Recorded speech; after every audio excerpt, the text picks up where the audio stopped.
Hello there, Chuck here. I'm looking at some Corby Town programmes from the decade the 90s. I know we've moved on from the 80s and changed my hat, and we're now certainly looking at what happened at Rockingham Triangle. That's what I can see on the top of the first programme we're looking at. Now, for some strange reason, I don't have 91 or even 1990. When did I end? 1991, 92. But I do have a programme from 1992-93. As you can see here, we're sponsored. This is a big sponsor on the back, I can see, because Beezer's Home. That's what league we were in. And that's Dougie Keast on the front there. And a terrible, who drew that, of the old triangle with Corby Works written in the seats. Do you remember that? Before we said, no, we've got to stop this. This is nonsense. So anyway, this is a programme versus, and it doesn't say, oh yes, it's Dorchester Town. Now, Dorchester Town, I know this, playing black and white because they're called the Magpies. So they were playing an away kit of all sky blue. But the Steelmen that day, Christmas Kenzie in goal. I've seen him recently at Steel Parks, very nice. Jim Hamill, Steve Collins, Dougie Keast, that's Dougie Keast on the front, of course. Jerry McElhenney, Bryn Gunn, who used to play for Forest, Graham Archer, Ian McEherney, David Hoffbauer, he's, of course, Corby Town's greatest goal scorer.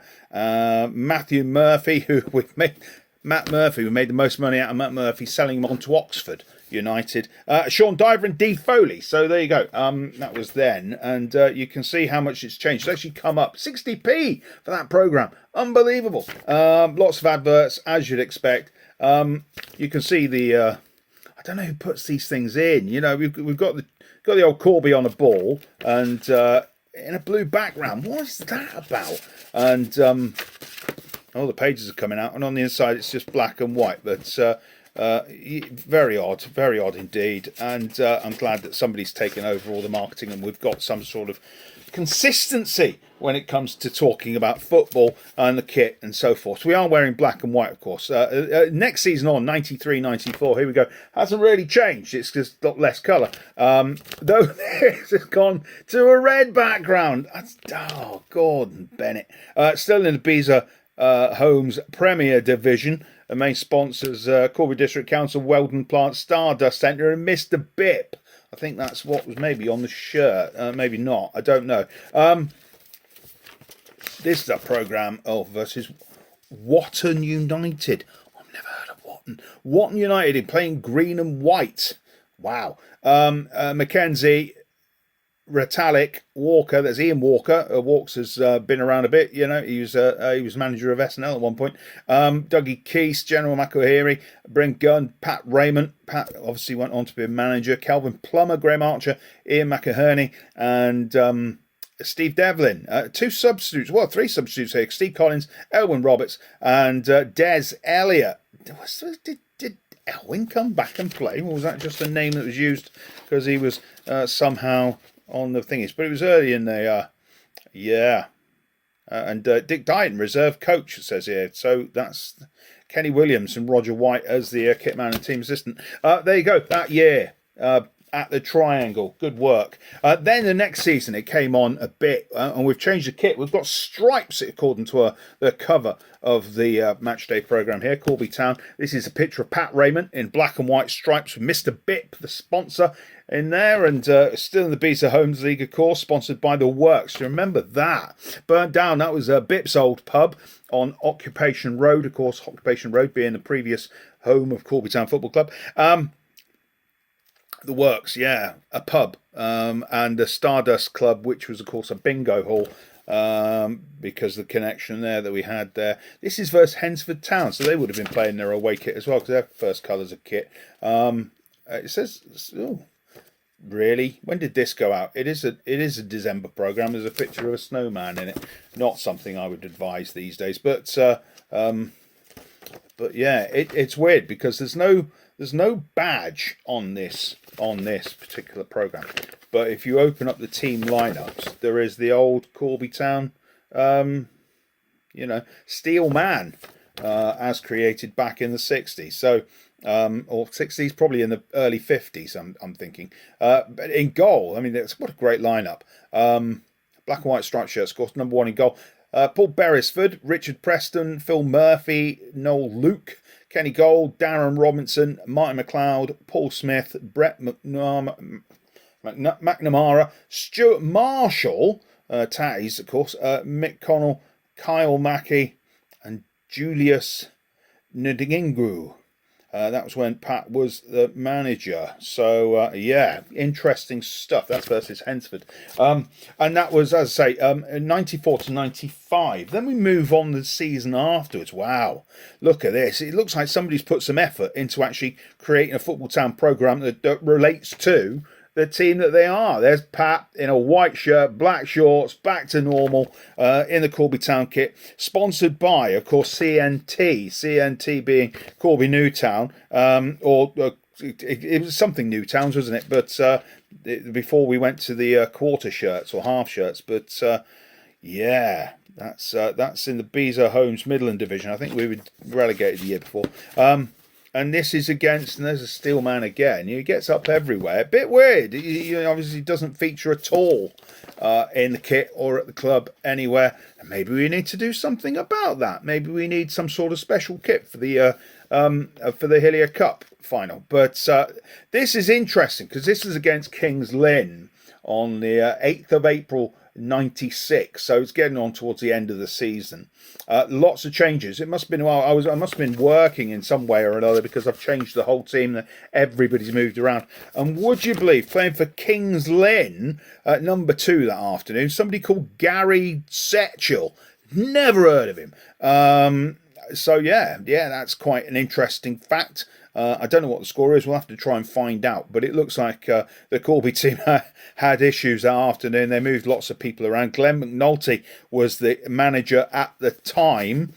And lots of information. And as I say, it's come to the end of the season. That's all nearly been filled in. What's it say? Steelman cash line, agents wanted, contact Jimmy Kane. If anybody remembers Jimmy Kane, his portrait's up in the boardroom. And of course, that's where Jimmy Kane Lane comes from, all the way where, you know, the new address for the Steel Park. So there you go. That's 95-96. So, 96-97. Nice and tidy. Look at that. And the interesting thing here, they've got this cutaway. So you can see the game details. It's down the side. 11th of December 96, kickoff 7:45 versus Raunds Town. We don't often play Raunds Town nowadays, do we? This is in the Dr. Martins, the Airwear League, and still sponsored by. And they've gone, they've gone back. Look at this, where it says the team use. Corby Town. There's a little Corby Town and the bird on the ball again. Wow, and it's oddly, it's on the front. And the Steelman. So somebody's obviously confused. They don't know what emblem to use, but that's how it stands. What does it say here? Yeah, there's lots of old people you know, because Tom Howarth and Bit Weatherall and T. McKechnie, he was involved, and yeah. That's quite bizarre. Let's have a look at this a year on, see if we can find the team news. Is there a team picture at all? That's always an interesting thing. There's an advert for Dr. Martins. It doesn't look like there is. Lots of adverts. Oh, there's a wonderful thing. Look at it. BIP. Corby Town used to come on to a song, and it sounded a lot like Three Lions. There it is. There's an advert for it in the programme. Bip's playing on that. He's singing on that. I think somebody you might know did the opening kind of sequence. Oh, look, some of the crowd are on the pitch in something that sounded a bit like Sean Connery. Not a lot like him, just a bit like him. Yeah, that's kind of a bizarre thing. No pictures. That's quite disappointing. We like a picture. I haven't seen a picture of Corby Town for a while, but apart from on the front cover. So that was 86, 87. Sadly, when it came to maybe increasing the marketing and thinking, what can we do new for the new season? They didn't do anything. They just replicated it and changed the year. That's unbelievably shocking, I would have to say. I don't think that's a good thing at all. But if something works, you know, stay with it. The little Steelman's still involved there. This is a game versus Starbridge. Of course. Oh, and yeah, they've done it again there. They've put the bird and the man. Maybe we should have a man carried by a bird. That would make some sort of sense, wouldn't it? But it was the 90s. Lots of odd things happening in the 90s. Rocky Road music. Who's this? Neil and Kenny played for Man United and Arsenal. Gosh, doesn't that? An advert for ISIS. I think that's the kit that we had at the time. We had one of these kits that was like shaped like that kind of colour. It was black on one side, white on the other. That's Kenny Sampson and Neil, what's his name, from Forest. With a big CNT in the middle. Not the best kit, got to say. It did rub a bit. It was an ICIS kit. Lots of best wishes in this programme, but still, no. Steelmen Heroes, obviously written by David Tilley. There's we mentioned Kevin Johnson again, who we mentioned in the last programme. Was looking at programmes from the 80s. But, yeah, sadly, no pictures. It seems that we must have had a problem kind of putting stuff like that into the programme. History of Corby Town, Football in Corby, Part 6, written by David Tilley, still on the board, still does the historian stuff at Corby Town. Well done to him, so that's good to see. And there you go, 97, 98. And then there was a change in 98-99. Here we go again. The Raven Hotel advert on the back. That's quite nice. Main sponsors British Steel. Still the work. Still Dr. Martin's League. And we've still got a connection with CNT and Hamlin's, which of course is a bingo hall. And this celebrating 50 years. 50 years of the Steelmen. Obviously founded in 1948. And 1950. 50 years would have been 1998, so that's quite a good thing. This I don't know why I managed to pull this out. It's an odd thing. And there, I'd say the Steelmen back on front, but standing upright, because he always used to look like he was leaning into the ball and going around the corner. Now standing upright, seems to be kicking this kind of £1 thing. This is a game versus Andover. I think the first game of football I ever went to see live was against Andover at the Walled Meadow, and they play in black and white because my cousin Robin Adcock was involved at Andover. He was a fan. He became secretary, and it's the only time I ever think that Corby have ever played Andover. Oddly enough, I also know that their manager, it says here, Kay Cunningham Brown, he was also the director. He was the chairman of the club as well. And it didn't go down with many of the fans down there in Hampshire. But Corby Town, black and white that day. Corby Town, where number 1 in goal, Kevin Fox, 2, Dean Talentire, Dougie Keese, Scott Munton, remember Scott Munton? Richard Tuffy, Glyn Horner, Gavin Cox, Andy Evans, Richard Tanner, Ozzie Mintus, Danny Poltney on the bench, Grant Morby, Lee Clayton, and John Kane. Wow. I still see John about as well. Let's see if they've managed to get a picture in the programme here. This is a double programme. So this is maybe something to do with, when was this? There's no date on it. Tremendous. It should be down the side here. Fleet Town and Andover, so it's April. So this is the bank holiday, game. So there's a double programme versus Fleet as well. I would imagine it's the same team. They wouldn't have changed it. Pete Dowsett, who's that? Pete Dowsing Brown is the manager of Corby. That's not a name I know. That's what it says. I don't know that.